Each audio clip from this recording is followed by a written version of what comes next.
Welcome to The Last Breakfast. Please enjoy the video. In this video, I will explain how to make cream designs. First, ensure your cream is perfectly prepared, neither too soft nor too stiff, for optimal piping.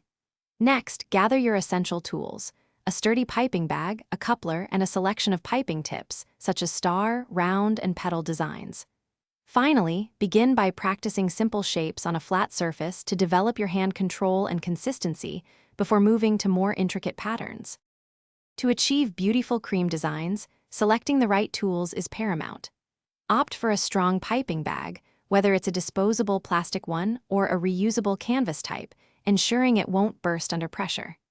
Essential tips include a number 21 star tip for rosettes, a number 12 round tip for dots and lines, and a number 104 petal tip for ruffles. Fill your bag about 2/3 full with cream, twisting the top to seal it, which provides excellent control. Once your tools are ready, let's explore fundamental design elements. To pipe perfect dots, hold the bag vertically, apply gentle, consistent pressure, then stop and lift straight up.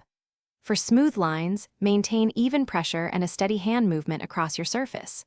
Rosettes are formed by holding a star tip at a 45-degree angle, applying pressure, and moving in a small, continuous circle, then releasing pressure to finish. Now, let's elevate your designs by combining these basic elements. For instance, pipe a series of dots around a central rosette, or create a border using continuous lines and shells. Experiment with holding your petal tip at different angles, like 90 degrees for a straight ruffle or 45 degrees for a softer edge. Remember, consistent practice, even for just 15 minutes daily, will significantly improve your precision and artistic flair, making your cream designs truly stand out.